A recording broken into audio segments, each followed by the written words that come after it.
उम्र 35 की हुई, अब नौकरी नहीं मिलेगी। कानून के दायरे में हिंदू और मुसलमान का अलग अलग स्थान है। ये भारत का संविधान है,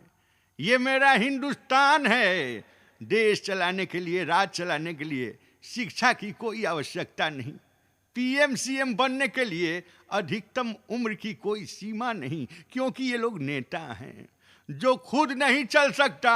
वह देश चला रहा है। और भारत का नौजवान 35 वर्ष का हुआ नहीं, सरकार नगर निगम के कचरों की तरह उठा के बाहर फेंक देती है। हाय रे हाय,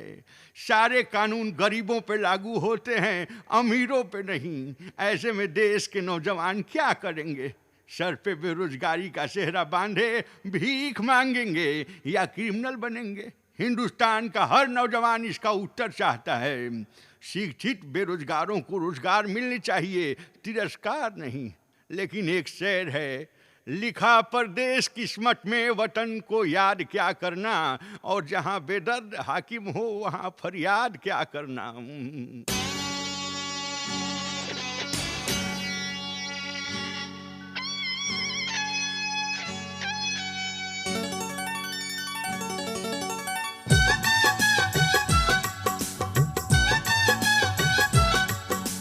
35 बरस के भैला बबुआ, 35 बरस के भैला बबुआ, 35 बरस के भैला बबुआ, हो गइल भारी टेंशन, सरकार के बा ऑब्जेक्शन, सरकार के बा ऑब्जेक्शन, मिली ना सर्विस ना पेंशन, सरकार के बा ऑब्जेक्शन,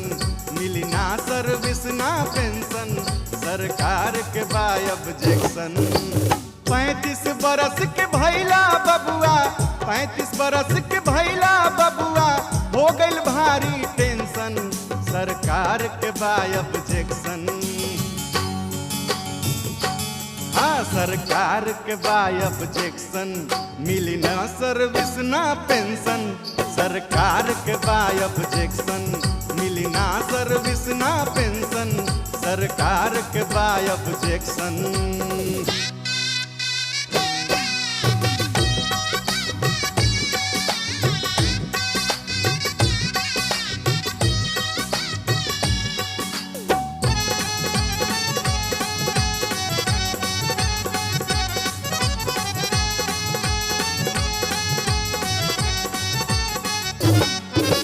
नौकरी के जोगे अब रहना उमिरिया,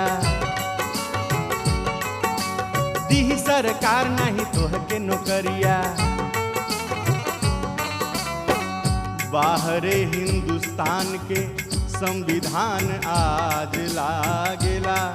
हई बीए बेरोजगार हम कहे में लाज लागेला, मरे के कगरी आइल लोग मंत्री बनता, पूरा देशवा में अब लफुअन के राज लागेला, नेता बने में नइखे कवनो कड़ाई, मरे बेरले मंत्री बन का होई पढ़ाई, जियत जिनगिया गइला बबुआ, जियत जिनगिया गइला बबुआ, कट गइल तोहर कनेक्शन, सरकार के बा ऑब्जेक्शन, सरकार के बा ऑब्जेक्शन, मिली ना सर्विस ना पेंशन, सरकार के बा ऑब्जेक्शन, मिली ना सर्विस ना पेंशन, सरकार के बा ऑब्जेक्शन। 35 बरस के भैला बबुआ, 35 बरस के भैला बबुआ, हो गइल भारी टेंशन, सरकार के बा ऑब्जेक्शन, मिली ना सर्विस ना पेंशन, सरकार के बा ऑब्जेक्शन।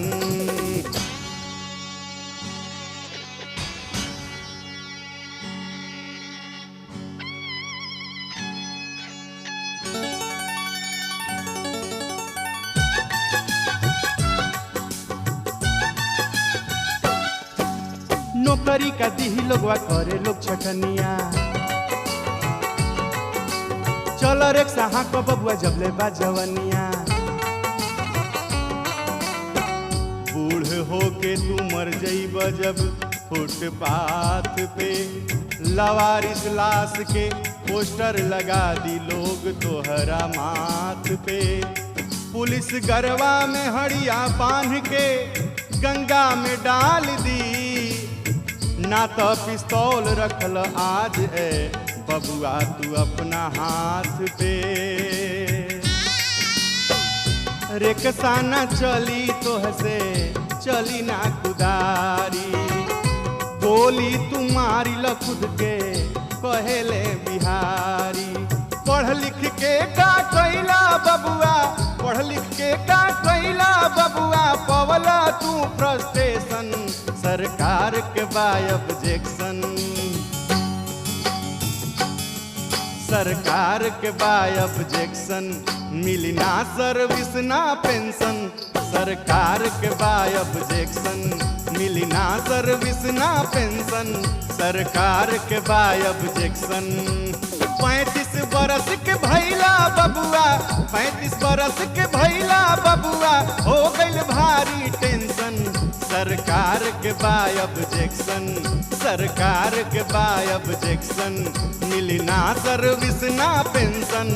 सरकार के बाय ऑब्जेक्शन